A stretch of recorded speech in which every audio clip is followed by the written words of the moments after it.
I always believed marriage meant loyalty, not contracts, not profit, not silent trades made in dark rooms.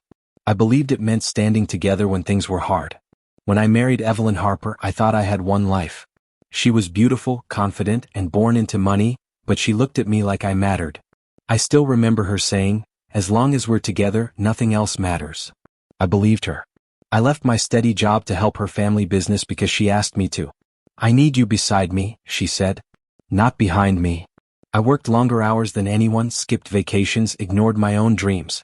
When her father questioned me, I smiled. When her board doubted me, I proved myself. I did it all because she was my wife. "Are you coming home late again?" I asked one night, holding my phone. "I have meetings," Evelyn replied, her voice sharp. "Don't wait up." "You used to call," I said quietly. She sighed. "You're overthinking."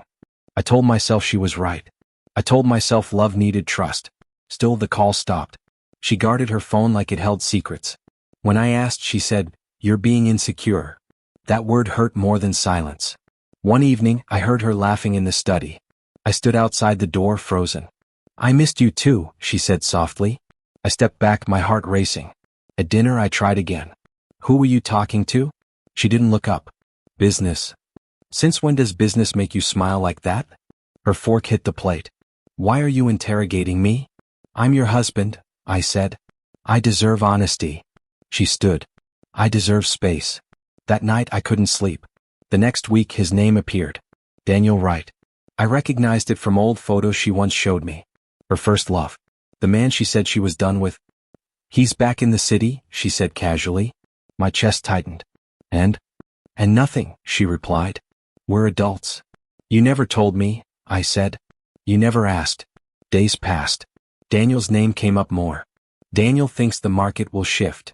Daniel introduced me to investors. I felt replaced piece by piece. I finally said, "Do you still have feelings for him?" She laughed. "You're ridiculous." But she didn't say no. The night everything broke, I came home early. I heard voices in the living room. I stopped when I heard my name. "He trusts you too much," Daniel said calmly. Evelyn replied, "That's his problem." My hand shook. "We can push him out," Daniel continued. "The board already sees him as temporary." Evelyn said, "I'll handle the divorce after the shares are transferred." My breath stopped. "He gave up his career for you," Daniel said. "And now he'll give up the company," she answered. "I never asked him to stay forever." I stepped back, my vision blurred. The woman I loved was planning my erasure. Daniel asked, "Do you feel bad?" She paused, then said, "Feelings fade. Power doesn't." I walked out silently. In the hallway, my reflection looked like a stranger. I realized then I was never her choice. I was just useful. I went outside and called my friend Ryan, but I hung up before it rang. I didn't want pity. I went back in quietly and sat on the couch like nothing had happened. Evelyn came out later, calm and cold. "You're still awake?" she asked. "I was waiting," I said. "For what?" she asked. "For you to tell me the truth." She crossed her arms. "About what?" "About Daniel." She stared at me. "You heard something, didn't you?" "I heard enough," I said. "Are you pushing me out?" Her silence answered me. "So it's real?" I whispered. "Our marriage is just a step on your ladder." She said, "Don't make this dramatic." "Dramatic?" I laughed. "I gave up everything for you." "That was your choice," she replied. "I didn't force you. I did it because I loved you. Love doesn't pay dividends." "Did you ever love me?" "You were stable." Daniel stepped into the room like he owned it. "You should rest," he told me. "This isn't good for your health." "How long?" I asked. "Long enough," Evelyn answered. "So what happens now?" "You leave quietly," Daniel said. "It's better for everyone," Evelyn added. "For everyone," I repeated. I packed a bag. Evelyn watched without stopping me. "One day you'll remember this," I said. "I doubt it," she replied. I sat on the curb and called Ryan again. He answered this time. "Hey," he said. "You sound bad." "I messed up," I told him. "With what?" "With trust." "Do you need help?" "I thought I had a life." "You still do," he said. "Just not that one." "She chose him. Then she lost you." "I gave her everything." "That doesn't make her worthy." "I feel empty." "That means you can rebuild." "How?" "Leave. Come work with me." "I'll think about it." "Pain rots if you stay." I ended the call and said, "This chapter is over." I drove home to an empty apartment and sat on the floor. I talked to the walls because they didn't lie. I trusted her, I said. Silence. I believed marriage meant loyalty. Silence again. I looked in the mirror. You're still here. Hurt, not dead. I won't beg. I won't disappear. If she erased me, I'll rewrite myself. I took a deep breath, grabbed my bag and prepared to walk forward, even if every step felt heavy and uncertain ahead. I walked down the stairs and laughed softly. You were blind, I told myself. Evelyn texted, "We'll talk tomorrow." I deleted it.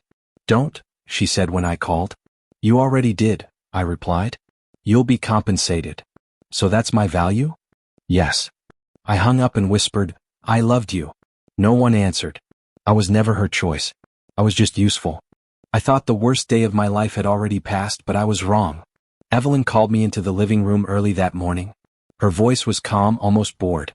Daniel sat beside her like he belonged there. I stood across from them, confused, still hoping I was wrong about everything. "Sit down," Evelyn said. "I'd rather stand," I replied. She slid a folder across the table. "Then read." I opened it. Divorce papers. Cling. Prepared. Final. "So this is it," I said. "Yes," she answered. "Daniel is back and things have changed." "Things?" I laughed. "I'm your husband." "You were," she corrected. "Now you're a problem." Daniel looked at me.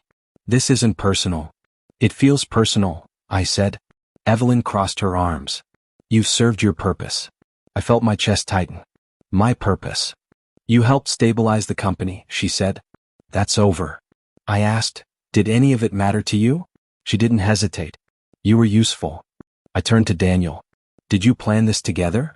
He smiled faintly. "We planned our future." "And I was in the way," I said. "Yes," Evelyn replied. Her father, Victor Harper, entered the room. He didn't greet me. "Why is he still here?" "I'm still family," I said. Victor scoffed. "You were an employee." "I built half this company," I said. "You signed nothing," Victor replied. "Your name is already removed." I froze. "Removed from what?" "Records," Evelyn said. "Shares. Authority. Everything." I whispered, "You erased me." She said, "Don't be dramatic." Victor added, "Take the settlement and leave quietly." "Settlement?" I asked. Daniel said, "It's generous." "I gave up my career," I said. "My life." "That was your choice," Evelyn replied again. I looked at her. "Was any of it real?" She said, "Reality changes." Victor pointed at the door. "Pack your things." I said, "This is my home." "It was," Evelyn answered. I walked upstairs while they talked behind me. Their voices blurred. I packed a suitcase. Every item felt borrowed. When I came down, the maid wouldn't meet my eyes. At the door I stopped. "One question." Evelyn sighed. "Make it fast." "Did you ever love me?" She said, "Love isn't enough." I nodded. "Goodbye." No one followed me. Outside the air felt heavier. Neighbors watched. I felt stripped of my name. My phone buzzed. Evelyn texted, "Please don't cause trouble." I typed, "You already did," then deleted it. That night I sat alone in a cheap hotel. I replayed her promises. Forever. Together. "Trust me," I said out loud. Was it all a lie? The room didn't answer. Anger rose, then collapsed into exhaustion. I stared at the ceiling and whispered, "I won't stay broken." I didn't know how to rise yet, but I knew I would. I sat there until dawn, thinking about my name, my work, my marriage, and how easily they erased me. I remembered Evelyn saying, "We're a team," and Victor saying, "You should be grateful." I asked myself when gratitude replaced love, and when silence became permission. I checked my bank account and laughed because even the numbers felt like strangers. I called my mother, then ended the call before it connected. I didn't want comfort, I wanted answers. I whispered Evelyn's name once, then forced myself to stop. I remembered Daniel's calm smile and felt sick. He won without fighting and I lost without knowing the rules. I stood, paced, sat again and checked the door like someone might knock. No one came.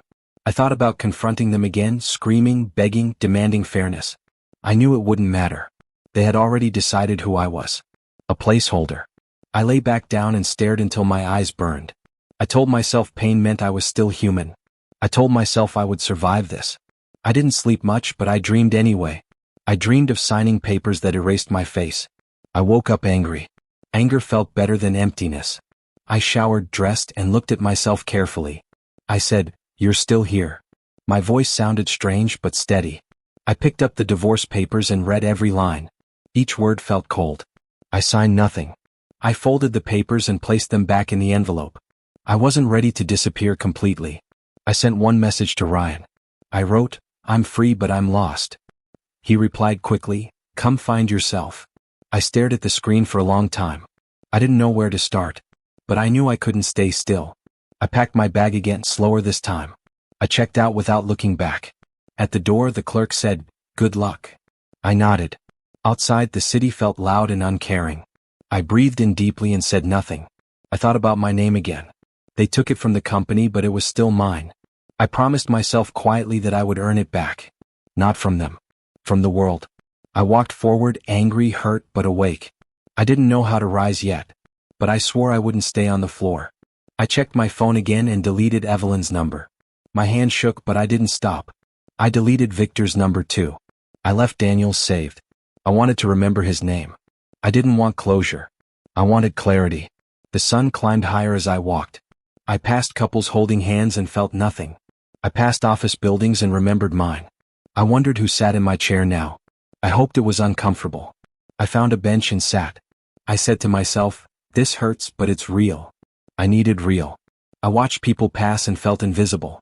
But invisibility felt safer than lies. I stood again and adjusted my bag. I whispered one last sentence.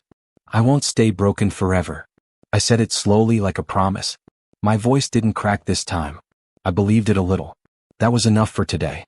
I walked toward the station without looking back. My life felt empty but open. I didn't know where the road led. I only knew I was finally moving. I held on to that thought tightly. It was all I had. And it was enough to keep going. I straightened my shoulders and stepped onto the train. No one there knew my story. And that felt right. I took a seat by the window. I watched the city slide away. I didn't wave goodbye. There was nothing left to greet. I rested my head back and closed my eyes. For the first time all day I felt calm. The pain was still there. But it no longer owned me. I opened my eyes and whispered again. "I'm still here." I meant it this time. The train moved faster. So would I. I let the future come. I was done begging. I was done shrinking. I didn't know what I would become. But I knew I wouldn't disappear. I watched the last building fade. And I held on to my name. It was the only thing they couldn't steal from me. I promised myself to protect it. No matter the cost. I closed my eyes and breathed. This was my beginning. At last now. I moved into a one-room apartment that smelled like dust and old paint. The landlord didn't ask questions. He just said, "Cash first." I nodded and paid. That place matched how I felt. Empty. Quiet. Forgotten. My phone stayed silent most days. When it rang, I hoped it wasn't Evelyn. It never was. Bills called. Banks called. I ignored them all. At night, I stared at the ceiling and asked myself, what kind of man lets this happen? No one answered. I cooked instant noodles and ate them cold. I told myself hunger was easier than thinking. Sleep came in pieces. When I closed my eyes, I heard Evelyn's voice. "You were useful." That sentence followed me everywhere. One night, I checked my contacts and stopped on a name I hadn't called in years. Ryan Cole. I whispered, "He won't answer." I called anyway. "Hello." Ryan said. I swallowed. "It's me." Silence. Then, "I was wondering when you'd call." "You don't sound surprised," I said. "You helped me once," he replied. I figured life would return the favor. I laughed bitterly. "Life hasn't been kind." "Talk to me," he said. "I lost everything," I told him. "Everything?" he asked. "My wife. My job. My name." "You still breathing?" he asked. "Yes." "Then you didn't lose everything." I sat on the floor and said, "I don't know who I am anymore." "You're the guy who stayed up 3 nights helping me finish a project," Ryan said. "You're the guy who didn't ask for credit." "That guy got used," I replied. "That guy survived," he corrected. We met the next day. Ryan looked older, sharper. He studied my face and said, "You look tired." "I am," I said. He slid a folder across the table. "Come work with me." I stared. "Overseas?" "Yes." "Why?" I asked. "Because you're good," he said. "And because you need distance." "I don't want charity," I said. This isn't charity, he replied. It's work. Hard work. I asked, what if I fail? Then you fail somewhere new, Ryan said. I hesitated. I'm not the same man anymore. Good, he said. Neither is the world. That night I packed quietly. No goodbye calls. No messages. I left the key on the table and walked out. On the plane I stared out the window. I thought about Evelyn. I thought about trust. I whispered, you broke me but you won't define me. I promised myself one thing. If I come back, I won't be the man you abandoned. The engine roared. I closed my eyes and breathed again. I arrived in a city where no one knew my name and that felt like mercy. On my first day at Ryan's office he said, no history here. Just results. I nodded and replied, that's all I have left. Work became my language. I stayed late, failed fast and learned faster. When I messed up, Ryan said, fix it. When I succeeded, he said, do it again. Months passed like that. One night I said, I'm tired. Ryan answered, good. That means you're building something. We argued often. You're pushing too hard, he said. I can't slow down, I replied. You'll break. I already did, I said. This is me rebuilding. We formed the firm quietly. No celebrations. No speeches. Just contracts and deadlines. Investors tested us. Most said no. One man didn't. Mark Evans leaned back in his chair and asked, why should I trust you? I said, because I've lost everything once. Mark raised an eyebrow. That makes you dangerous. I prefer honest, I replied. He smiled. I'll watch. The first big deal failed. I stared at the numbers and whispered, not again. Ryan said, stand up. I feel like a fraud, I admitted. You feel like a man learning, he replied. That was when I met Sophia Lynn. She joined as a consultant. Calm voice. Sharp eyes. She asked me, why do you flinch when people praise you? I said, because praise used to come with conditions. She nodded. Then we'll change that. We worked late together. You don't talk about your past, she said. I don't want pity, I replied. I don't give pity, she said. Only honesty. One night she said, you're strong but you're hiding. I answered, strength kept me alive. She said, healing will keep you human. Her words stayed. Years passed. The firm grew.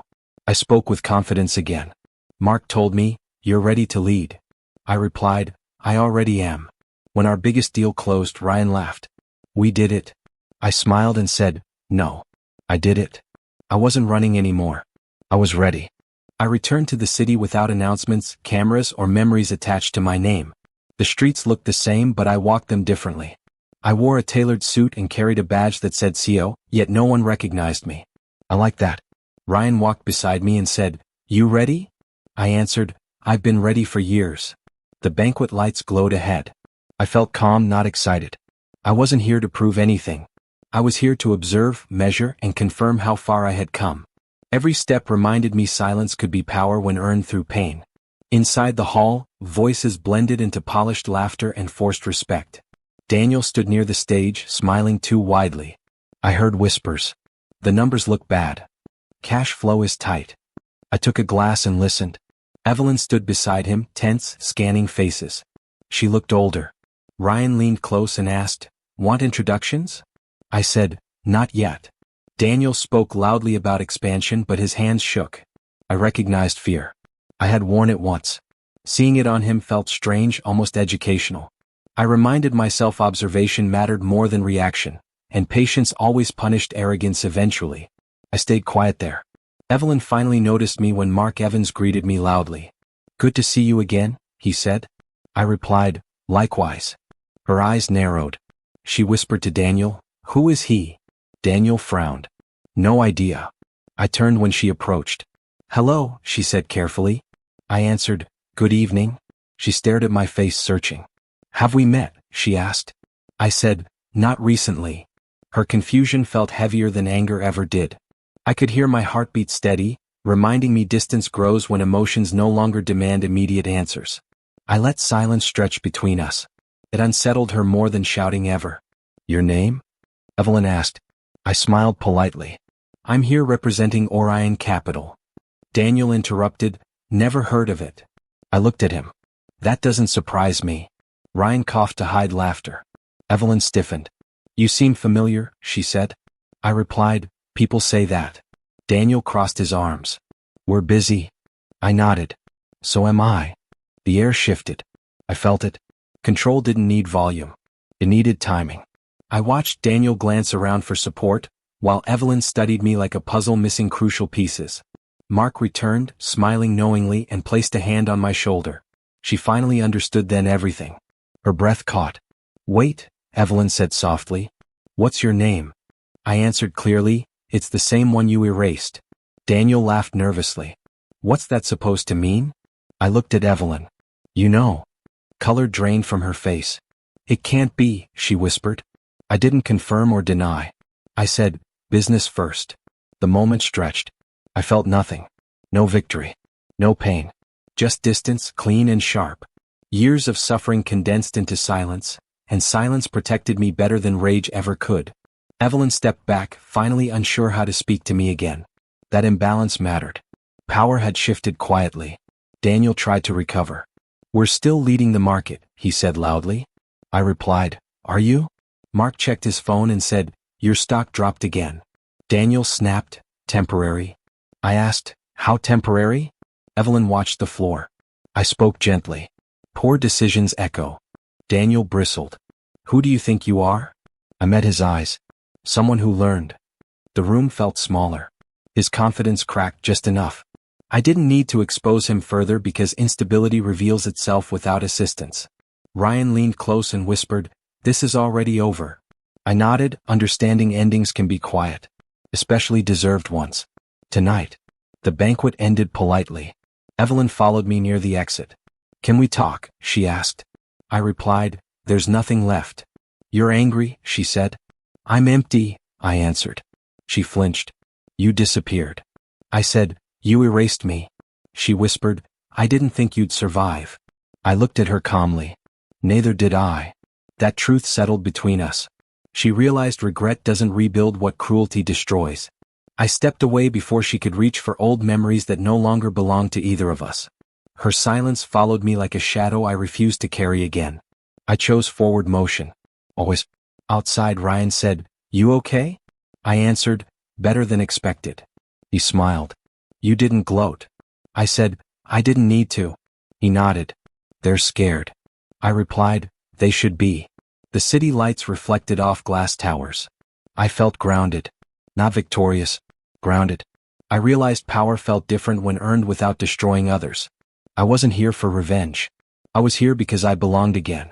My past no longer chased me, and my future didn't require their acknowledgement to exist. That freedom steadied my breathing and cleared lingering doubts immediately. I slept peacefully that night. Without dreams of them. Finally. Later, alone, I replayed Evelyn's face. Not to hurt myself, but to measure growth. I said aloud, you don't control me. The words felt solid. I remembered nights on cold floors and promises whispered into darkness. I said, I survived. That mattered. I sent Mark a message. Proceed carefully. He replied, already planned. Everything aligned quietly. Karma didn't need my hands. Time handled it better. I understood patience transforms wounds into lessons, and lessons into leverage. That realization changed how I viewed success and failure permanently. I stopped chasing validation completely. Peace replaced urgency inside me. At last tonight. Alone. Days later, news spread. Daniel's company missed targets. Investors questioned leadership. I watched reports silently. Ryan asked, still nothing? I said, nothing. He smiled. That's power. I agreed. Evelyn didn't call again. I didn't wait. I focused forward. The balance had shifted without confrontation. I finally understood influence didn't need acknowledgement from those who once dismissed me. I had already won by standing unchanged in their presence. Recognition mattered less than self-respect, and self-respect anchored every decision I made afterward. That understanding defined the man I became publicly and privately. I embraced it fully without hesitation. No regrets remained. Anywhere. I booked my return flight calmly. Not fleeing. Choosing. Ryan said, you faced them. I replied, I faced myself. He nodded. That's harder. I looked out the window and said, I'm ready for the next step. He smiled. Then let's build bigger. I felt steady ambition, not desperation. My past stood behind me quiet. My future waited, patient. I carried both without weight for the first time. Confidence replaced fear slowly, honestly, earned through survival rather than approval. I welcomed responsibility again and trusted my judgment without apology. This city no longer intimidated me. It acknowledged me silently. At last, as the plane lifted, I whispered, "I'm not running." The city shrank below. I felt no urge to look back. Evelyn belonged to a closed chapter. Daniel belonged to consequence. I belonged to myself. I said, "That's enough." The quiet answered. Strength settled into me naturally. I didn't need revenge to feel whole. I needed distance, discipline, and truth. I had all three now. The power balance had shifted and I carried it lightly. My return changed nothing for them, but it changed everything for me. That difference defined the rest of my life. I accepted it fully. Without fear. I watched the numbers change before the headlines did. Ryan leaned over my desk and said, "They're bleeding." I replied, quietly. He asked, "Do we slow down?" I shook my head. We follow contracts. Nothing personal. Just clean decisions. Every move we made tightened the space around Evelyn's company without touching it directly. Suppliers shifted. Partners hesitated. Markets reacted. Karma didn't need my anger. It needed time. One afternoon Ryan said, "She asked for a meeting." I answered, "Private?" He nodded. "Your call." I paused, then said, "Fine." Evelyn sat across from me in a small conference room. No audience. No power plays. She looked tired. "Thank you for seeing me," she said. I replied, "Say what you need." She swallowed. I didn't know how bad things would get. I said, "You planned them." She winced. "I didn't plan this." I asked, "What did you plan?" She looked down. "I thought I was choosing stability." I said, "You chose convenience." Her voice shook. "I'm sorry." I waited. She added, "I never meant to destroy you." I replied, "Intent doesn't erase impact." Silence filled the room. She whispered, "Daniel is making mistakes."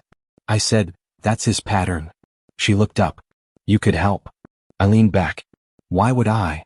She said, "Because you're better than this." I answered calmly, "This is restraint."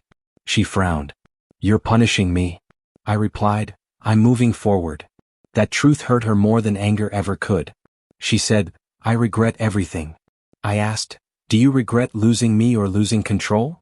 Her lips parted, then closed. I nodded. "That's your answer." She reached for my hand. I pulled back. "Please," she said. "I don't want revenge," I replied. "Then what do you want?" she asked. I said, "Peace." She looked confused. "I don't know how to give you that." I answered, "You already did." I stood. "This conversation is over."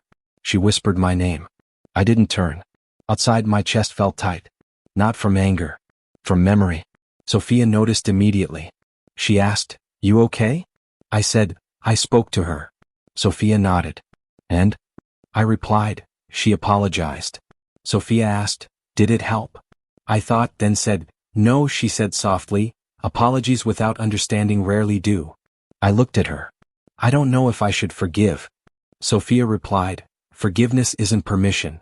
I said, "It feels like weakness." She shook her head. "Silence can be strength." Her words settled me. That evening, Daniel's name appeared in reports again. Reckless expansion. Broken agreements. Ryan said, "He's panicking." I replied, "He always does."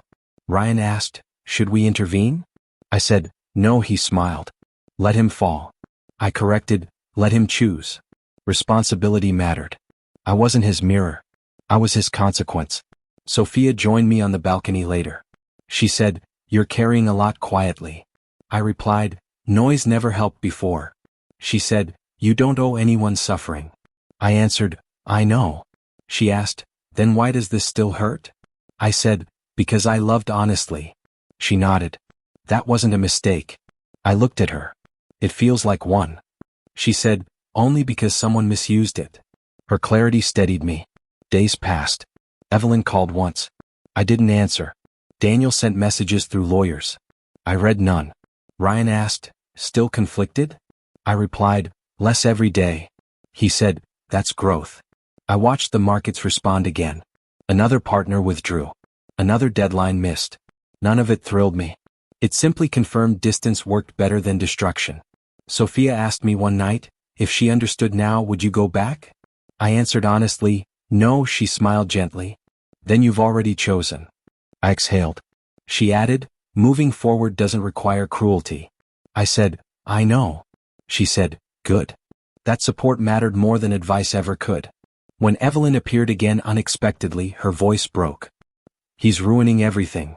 I replied, that's not my responsibility. She said, I trusted him. I answered, I trusted you. She flinched. I continued, trust doesn't guarantee safety. She whispered, I was wrong. I said, yes. She asked, is there no way back?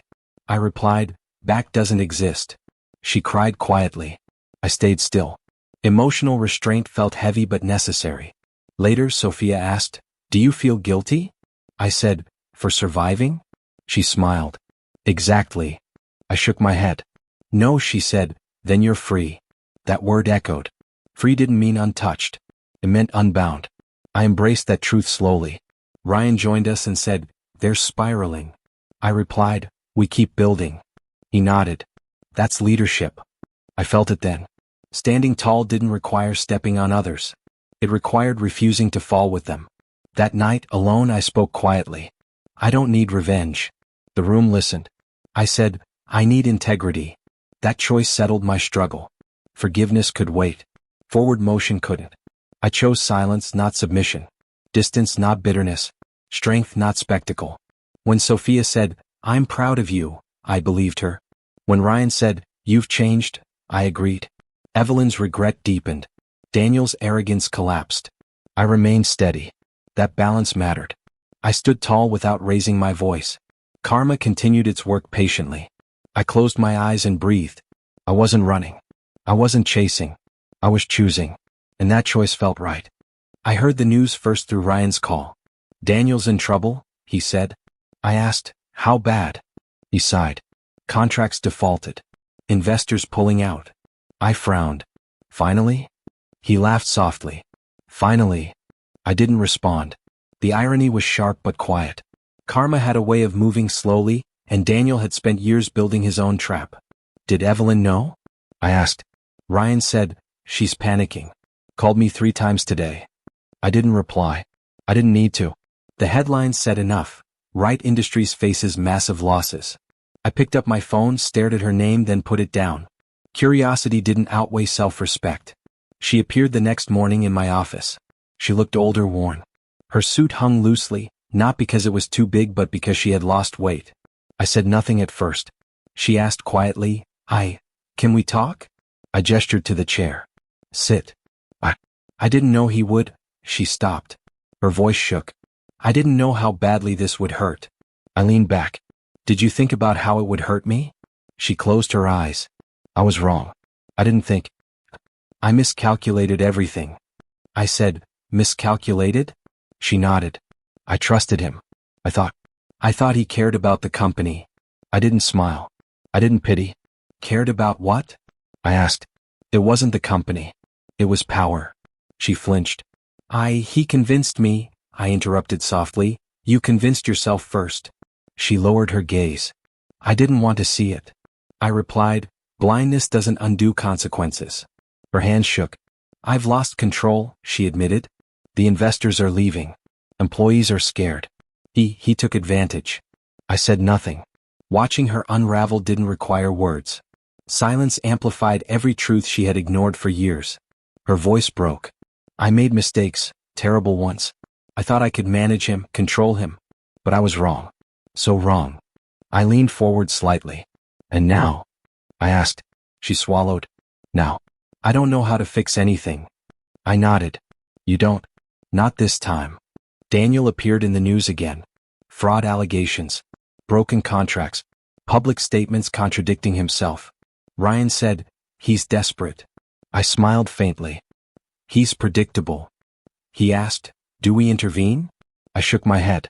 Let him make his own collapse visible. Ryan nodded. Perfectly poetic. I didn't answer. Poetry didn't matter. Observation did. Evelyn whispered, I can't believe he betrayed me too. I said calmly, like someone else you know. She flinched but didn't argue. I continued, it's a lesson that loyalty isn't inherited. It's earned. She wiped her eyes. I thought I had control.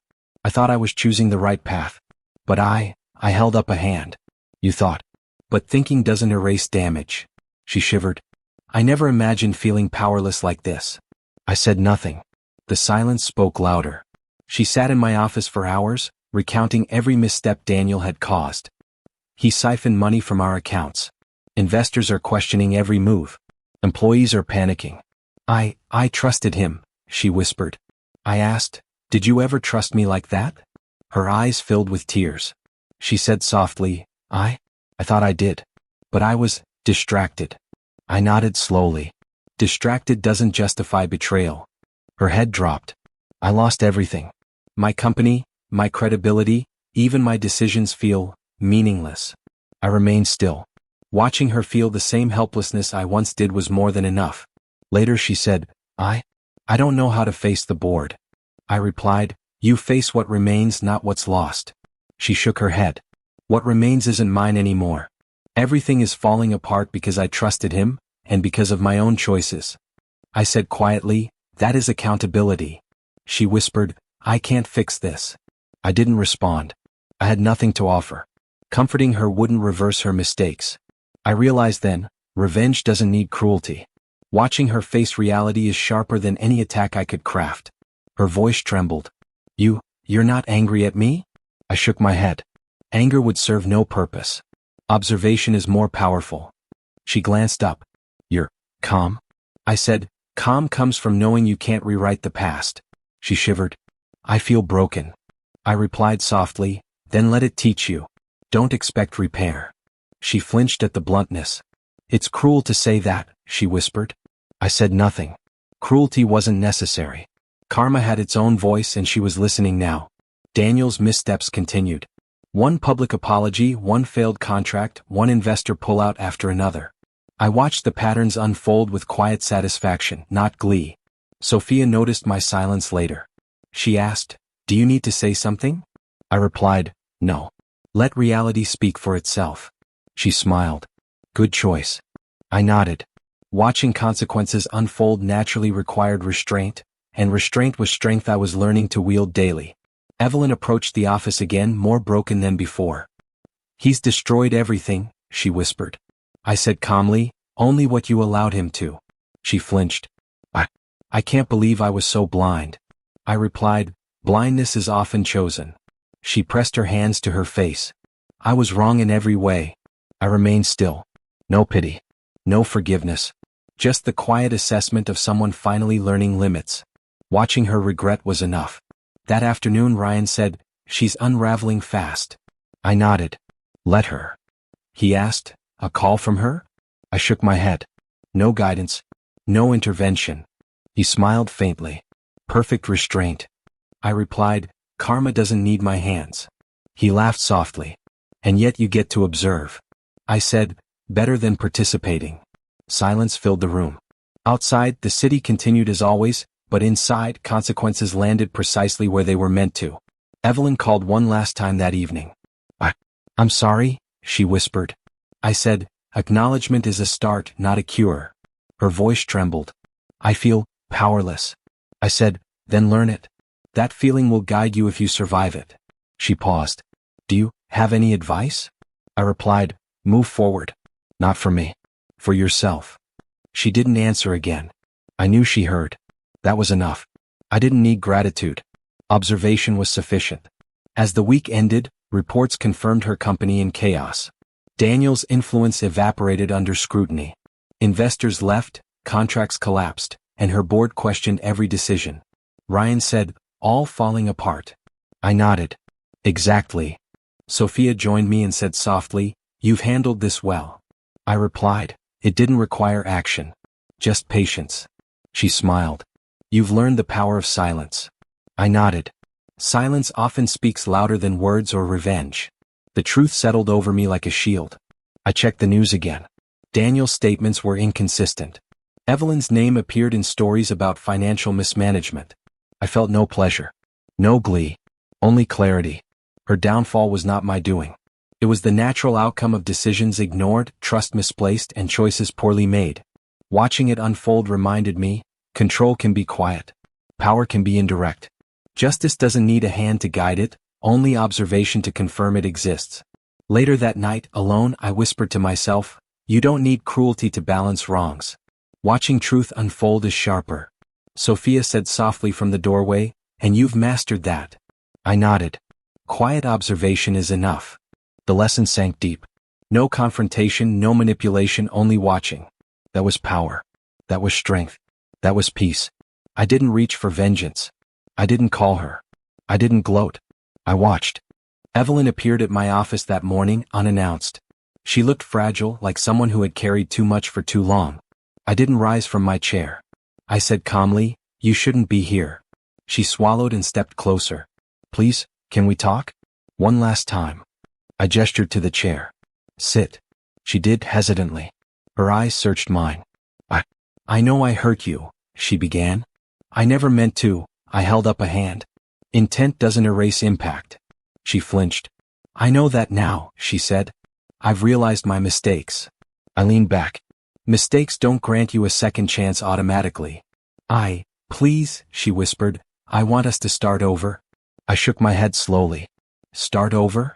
I repeated. Love without respect is meaningless, Evelyn. Her lips trembled. I respect you now.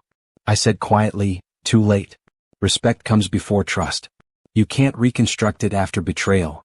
She lowered her gaze. I thought I could fix things. I nodded. You thought. Thinking doesn't undo destruction. She exhaled shakily. Do you hate me? I said, hate would take effort. I choose peace instead. Her brow furrowed. Peace? I nodded. Peace doesn't mean forgetting. It means choosing better. And I choose to leave the past behind. Her voice shook. But I still love you. I leaned forward slightly. Love without respect isn't love. It's possession. I don't belong to anyone who misused my trust. She flinched. I'm sorry, she whispered. Sorry isn't enough. Words are cheap when actions prove otherwise. She looked down silent. I continued, I spent years rebuilding myself. Years learning what dignity means. I won't surrender that for regret. She tried again. We could try. We could, I interrupted, firm but calm. No, we don't try. We choose. And I choose forward, not backward. She blinked, lips parted. Her face registered shock and disbelief. You're not angry? I shook my head. Calm isn't anger. Calm is clarity. She swallowed hard. I thought, maybe time would make you forgive. I replied, forgiveness isn't mandatory. I owe no one absolution. Her hands shook slightly. You could at least hear me out? I said, I hear you. I acknowledge your words. That's enough. Listening doesn't mean returning. She closed her eyes briefly. I ruined everything, she whispered. I said, you lost what you earned through selfishness. Observing it is sufficient. I don't need vengeance. I need peace. She flinched at the word, then nodded slowly. Her eyes glistened with tears. I never imagined you'd be so composed. I had to, I said softly. Composure comes from knowing your worth. From understanding that your energy doesn't belong to those who betray it. She looked away, voice trembling. I don't deserve you. I nodded. Correct. And I won't return to what was never mine to begin with. Silence filled the room. She sniffled softly. Then, that's it? I replied, that's it. Closure doesn't need ceremony. Only choice. She hesitated, then whispered, I wish I had known sooner. I said, then learn from it. Don't waste others' trust like mine. She shivered, silent again. Sophia entered the room quietly and stood beside me. I didn't introduce her. She didn't need introduction.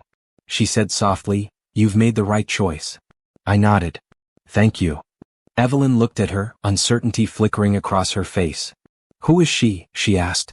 I replied, someone I trust. Not a replacement. A partner in life, not a substitute for the past.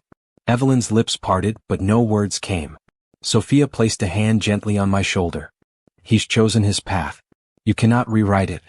Evelyn's eyes flickered with pain. I see that now, she whispered. I said, then accept it and leave the rest to consequence. Evelyn tried one last time. I can change. I can. I held up a hand. Change doesn't erase history. Actions define us, not intentions. You acted. I reacted. Now I act for myself. Her shoulders slumped. I lost everything. My company, my reputation, and her voice cracked. I said softly, and your illusions. That's enough to teach. Nothing more is owed. She stared at me speechless. I continued, I don't need a second chance. I need freedom, from the past, from those who betrayed it, from resentment. That's my choice. She swallowed. Tears rolled down her cheeks. I never imagined you could be this calm, she whispered. I nodded. Calm comes from letting go. She stood slowly. I'll leave, she said. I replied, do that. And take your lessons with you.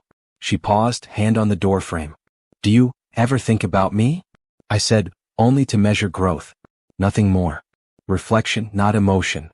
She nodded, turned, and walked away quietly. I heard the soft click of the door. That sound was final. I didn't feel anger. I didn't feel relief. Only quiet. Control. Closure. Freedom. Sophia turned to me. You okay? I replied, I am. More than okay. I feel complete. She smiled gently. It doesn't mean the past vanishes. It means you've chosen better. I nodded slowly. Exactly. Healing isn't forgetting. It's deciding to move forward with dignity. She said softly, and without her pulling you back. I said, precisely. Peace matters more than revenge. Strength matters more than rage. Sophia's hand brushed mine briefly.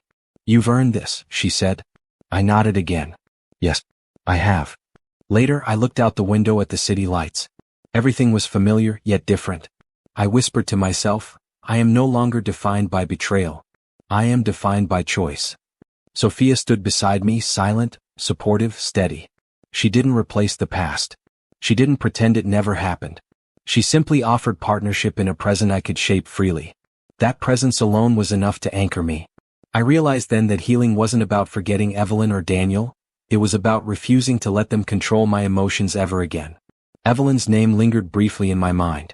I said aloud, you will live with your regrets. That's sufficient. I didn't wish her harm. I didn't want her suffering. I simply allowed natural consequences to settle.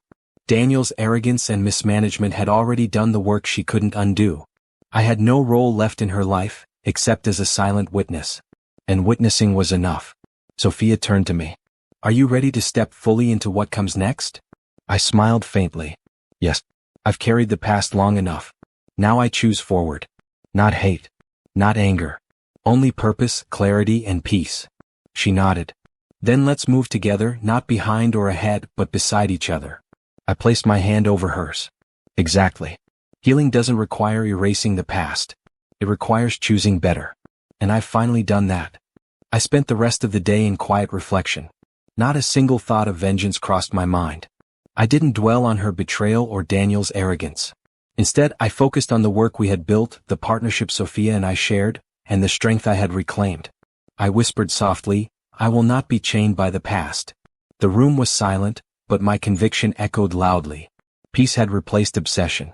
Clarity had replaced anger. Freedom had replaced resentment. That evening I left the office and walked through the city streets. The lights reflected off the pavement, soft and unyielding. I breathed deeply. I am no longer anyone's tool, I whispered to myself.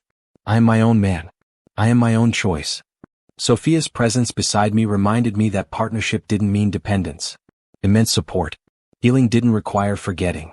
It required wisdom, strength, and a commitment to live better. I embraced that fully, silently. The morning of the wedding felt surreal.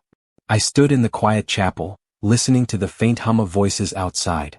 Sophia stood beside me, calm, composed, and radiant, not like a replacement, not like a prize, just her. I whispered, You're sure about this? She smiled softly. I've never been more certain. I nodded. Good. Because I won't settle for anything less than honesty, trust, and partnership. She laughed lightly. Then you won't be disappointed. I felt a strange calm. Years of anger, betrayal, and rebuilding had led to this moment. I had nothing to prove. Only to be present, fully and openly. The officiant began the ceremony. I listened, but my mind wasn't elsewhere. I kept glancing at Sophia, seeing the strength in her posture, the clarity in her eyes. She leaned slightly toward me and whispered, You seem peaceful. I replied quietly, I finally am. She smiled but didn't let it distract her. She knew I measured life carefully now. She understood that partnership didn't mean losing myself. It meant choosing someone who complimented me without controlling me. That realization alone made me smile. When it came time to speak vows, I took a deep breath. Sophia, I began, voice steady, I promise not to hold the past against us. I promise honesty, partnership, and respect. I promise to grow with you, not over you, and to support you as I have learned to support myself. She looked at me, eyes shimmering. I promise the same, she said. To walk beside you, not behind, not ahead, but with you. To face challenges together. To trust always, because trust matters more than everything else. I nodded, feeling the weight of every word. This wasn't dramatics. It wasn't revenge. It was truth. After the vows, as we exchanged rings, I caught a glimpse of someone in the back row. Evelyn. She stayed in the shadows, silent, watching. I felt nothing toward her. No rage. No longing. Only recognition that she finally understood what she had lost.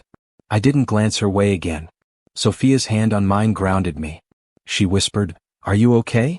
I nodded. "More than okay. I feel complete." She squeezed gently. "Good. Because nothing else matters." That was true. Daniel, absent, irrelevant. Evelyn, observing, powerless. The past had no more leverage here. I was finally free. After the ceremony, during the small reception, Ryan approached me. "Congrats," he said warmly. I shook his hand. "Thanks, Ryan. Couldn't have done it without you." He smiled. "Neither could I. You rebuilt yourself with integrity. You didn't let anger define you." I nodded. "I had to. Otherwise, I'd still be running from shadows." He raised an eyebrow. "Running or standing tall?" I smiled. "Standing tall. Always." Sophia came over then, her presence serene. "Everything okay?" she asked softly. I said, "Perfectly.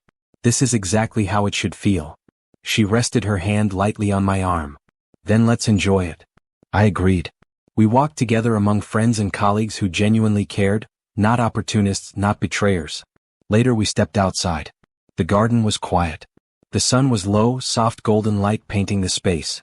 Sophia turned to me and asked, "Do you ever think about her?" I knew she meant Evelyn. I exhaled slowly. Occasionally. But not in pain. Not in longing. Only as a reminder of what I refused to be again. She nodded thoughtfully. "And Daniel?" I smiled faintly. "He disappeared quietly like arrogance should. I didn't need to chase him. Karma handled it." She laughed softly. "Poetic justice?" I shook my head. "Not poetry. Reality. Consequences exist without theatrics. That's the lesson." She leaned into me. "And now," I said softly, "now we live fully. Without shadows. Without obsession. Only clarity, choice, and partnership." During dinner, friends teased gently. "You finally found someone better," one said. I laughed lightly. "I didn't find someone better. I found someone honest."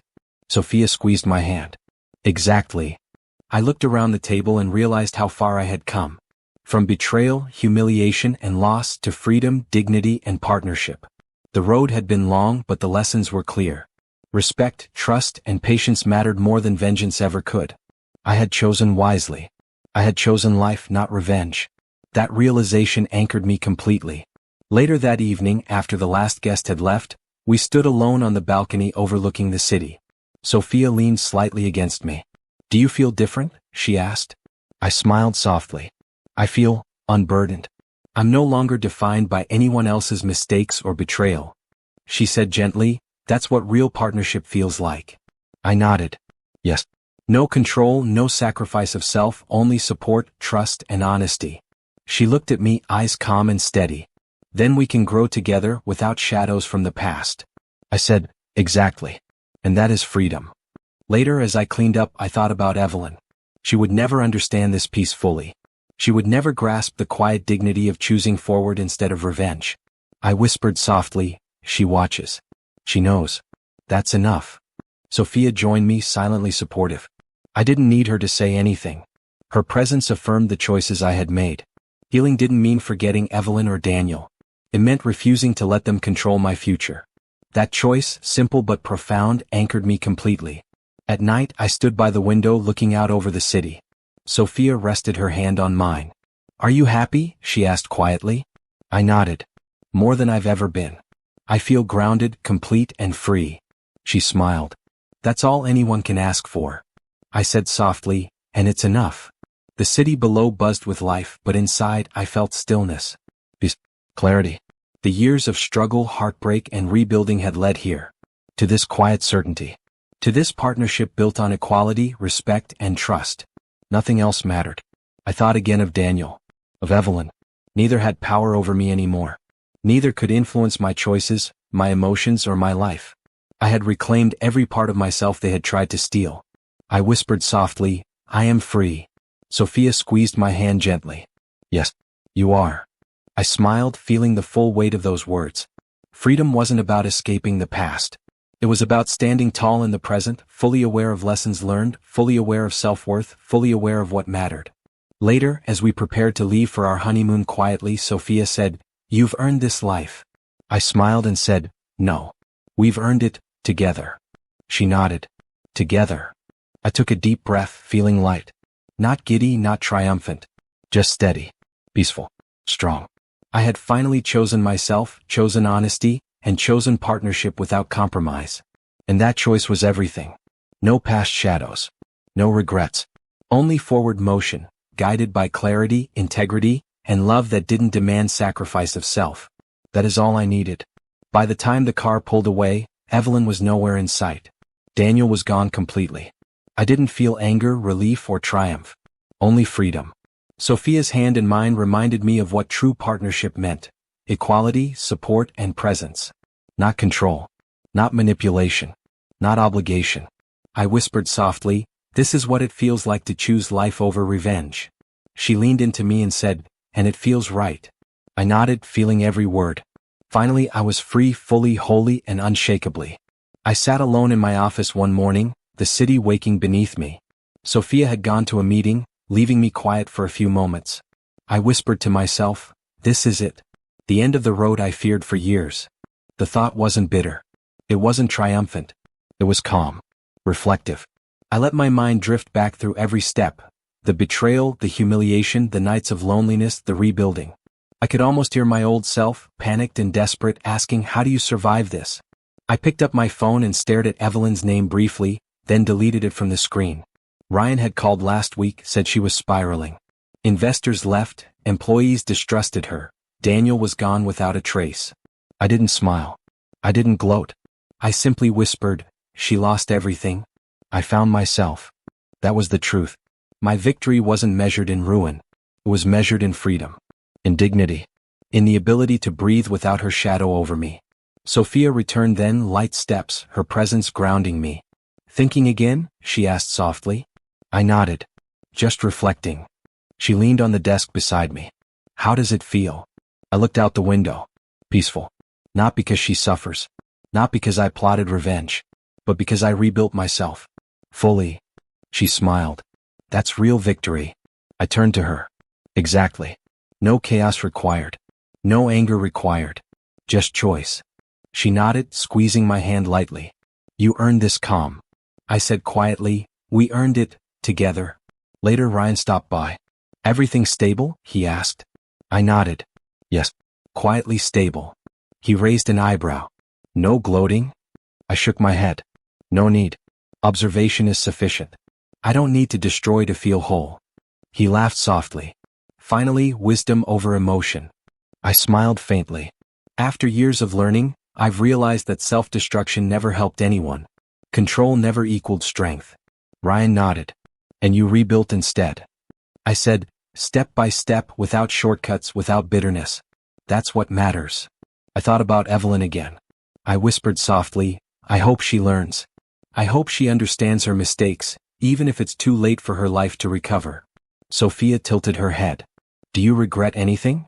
I shook my head. "No. Every heartbreak, every betrayal, every moment of despair led me here. I wouldn't erase a single moment." She smiled warmly. "Then you truly won." I replied quietly, "I didn't win by hurting her. I won by surviving myself. By rebuilding every piece she tried to break." The phone rang later. I glanced at the screen. Unknown number. I let it go to voicemail. Sophia noticed. "Don't answer?" she asked. I shook my head. "No. Some echoes of the past don't deserve space in the present." She nodded, understanding. "Then we move forward." I smiled. "Exactly. Step by step. one choice at a time. I thought back to the man I was when Evelyn first betrayed me. Naive, blind, trusting blindly, giving everything to someone who valued none of it. I whispered, "You were broken. But you weren't defeated." Sophia stood beside me, silent support, presence enough. "You rebuilt, learned, and chose better," she said softly. I nodded. Yes, that is all the victory I need. Not revenge. Not destruction. Not recognition. Just clarity. Just self-respect. Later that evening we walked through the quiet city streets. The air was crisp, reflective. Sophia asked softly, "Do you ever think about her again?" I shook my head slowly. Only to measure growth. Only to remember what I refused to become again. She smiled faintly. "And Daniel?" I laughed softly. "He disappeared entirely. I didn't need to chase him. Karma worked quietly as it should." She nodded. "Observation is powerful." I said, "More powerful than action. More permanent than anger. More freeing than revenge." We stopped at a small park. Sophia leaned on my shoulder. "Do you feel complete?" I looked out over the benches and lamplight. Complete enough. I am no longer anyone's pawn. No one can steal my dignity. I choose my life, my direction, my peace. That is victory. She squeezed my hand. "And peace is the ultimate revenge for the past." I chuckled softly. Peace is the ultimate everything. That night at home I reflected again. I whispered, "Years of pain taught me clarity. Betrayal taught me strength. Humiliation taught me patience. And solitude taught me who I truly am." Sophia joined me on the couch, calm and steady. "You've become whole," she said. I nodded. Not because the past disappeared. Not because I forgot. But because I refused to let it define me. I created myself anew. I thought briefly of Evelyn, alone in her world of regrets. No messages, no apologies, no recovery. I didn't feel triumph. Only understanding.